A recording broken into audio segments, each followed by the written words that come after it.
Well, good morning everybody. This is from Western Australia and the Perth Hills. I decided to do something different this week and just go for a walk on my local bushland. Just show you what's flowering at the moment. It is now the Noongar season of Kambarang, and that is basically the wildflower season. So we will see some plants along the way that are flowering, that are very unusual, and I will show them to you today. Well, one of the first plants we'll look at, which unfortunately isn't flowering just yet, are the grass trees. So here's a grove of them here. In this region it's the Xanthoria presii. Now these grass trees can grow quite large and they're very slow growing, so something like this one would be a couple of 100 years old already. It's in the region of half a centimetre a year. And they can get quite big, they can get up to 3 meters or 4 meters high. And they can also have multi-branched tops, so where they have 3 or 4 heads. Now you'll see there's the remains of a flower stalk there. They will be pushing out new flower stalks shortly. And this here is a banksia tree. You can see the unusual, that's an old cone there. And then that one too. And there's a more recent flower. And a few buds coming there as well. So this is part of the Proteaceae family, the banksias. As you can see, they can get quite large. There are various species. This is just one of them. And they're one of the undergrowth trees in the Marri Jarrah forest. So you'll see the Jarrah tree just behind it with the long strips of bark. And that's how to tell it apart from some of the other trees. This is a smaller one. I can easily get to the leaves and the growing tips. Give you a closer look. Beautiful colouring of the growing tips. And then a new flower head developing with all of those hundreds of little flowers in a large column, about 20 centimetres high. So here you have one of the Pamelia bushes. As you can see, it's got multi-flowers together on that head. And lovely pink colour on the edges of those flowers. It's also known as a banjine or a rice flower. And this one's obviously endemic to Western Australia in the Marri Jarrah forests here. And a very striking bush. Here is a Caladinia flava orchid, also known as the cowslip orchid. It's quite small, but this is one of the terrestrial orchids of Western Australia, growing as you can see in the laterite soils. So here's one of the other major trees in the area. You can see, if we get a little bit closer, that it's got needle-like leaves.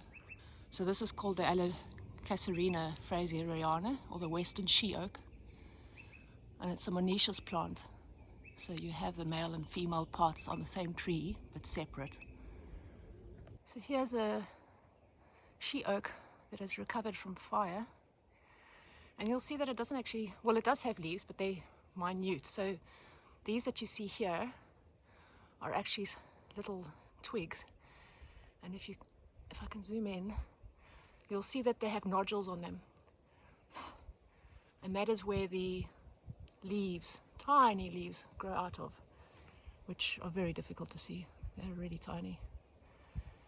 So these green twigs is what actually photosynthesize it, and the little leaves are pretty much nondescript and for all intents and purposes non-existent. Here we have one of the Hybertias. And they've also got very interesting flowers. They're a little lopsided. You'll see that the parts in the middle sit to one side. So it makes them unique under Hybertias. And again, there's different species, different shaped leaves. This one's got the long, narrow leaves, dark green. You get one with grey leaves and wider leaves. Well, here's the Melaleuca seriata. As you can see, it's got fluffy bottle brush type of flowers. Again, it's a collection of flowers on a flower head. A beautiful pink purple on a bush with tiny green leaves. Here we have the one-sided wattlebrush, Calothamnus quadriphilus. You can see the flowers are actually borne directly on the stem, and each has a bunch of flowers actually, but it's on the stem. Very unusual. You can see once the flowers are finished, you then get those fruits. A very unusual plant. This is Conostylus setosa, or the white cottonhead. As you can see, it has a collection of flowers at the end of a long fluffy stem. Some of the flowers are open and some of them are still closed. And if you go down, it's got the strappy leaves. So it's a perennial herb here in Western Australia. Here we have the Canidia coccinea, coral pea creeper. As you can see, it is creeping up on one of the Hybertias at the back, in the background there. And it's definitely got your typical pea-shaped flower. Here is a cluster of the cowslip orchids, Caladinia flava. You can see their leaves just behind there, one of the terrestrial orchids. Beautiful little orchids. And here behind, where it's growing, is a Zamia cycad. So that's one of the native cycads to these forests. Here is a tassel flower, Leucopogon verticulatus, still flowering, but getting towards the end.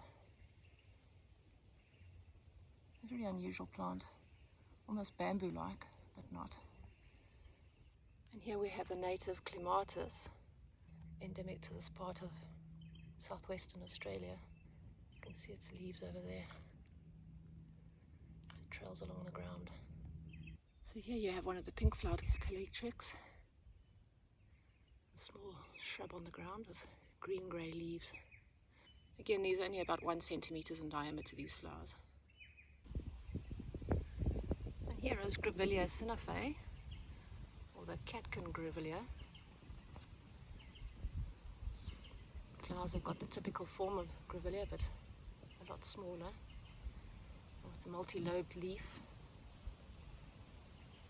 And here it is just growing on the forest floor next to a young grass tree coming out of the ground. So this is Scaevola crassifolia. It's a thick-leaved fan flower.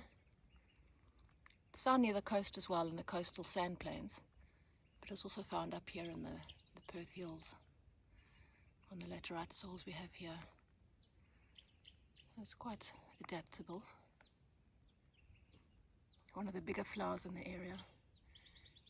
This is about a 3 to 4 centimeter wide flower.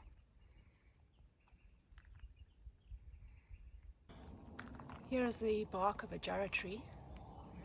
So you can see it forms long vertical strips almost. It's got multiple stems. It usually has a single stem, but this one's been logged at some point. And the flowers are forming. It's about to flower. I can't get up there to show you the flowers, but one of the birds has kindly nipped off the point, so you can see here the leaves and the flowers that are just getting ready to open up and flower. Beautiful red stems, green leaves. The flowers are white and fluffy eucalyptus flowers when they open. Well, here we have a Marri tree. So you'll see that unlike the Jarrah tree, it has blocks rather than strips of bark. So there you've got the blocks. So that's one very good way to differentiate between the trees. Also, these are the honky nuts, or the fruits of the Marri trees. So they will only flower in January, February, March next year. And usually it's white flowers. But these are the honky nuts. Now that's about a 2 to 3 centimeter fruit. And that unusual shape is what differentiates a Marri tree. So here we have one of the enamel orchids. It's a very shiny flower, as you can see, so it's not always easy to focus on. And down at the bottom of the stalk at the ground is a tiny little green leaf. But this is the enamel orchid, so it's one of the terrestrial orchids in Western Australia. So here we have the blue leschenolter growing amongst the laterite rocks.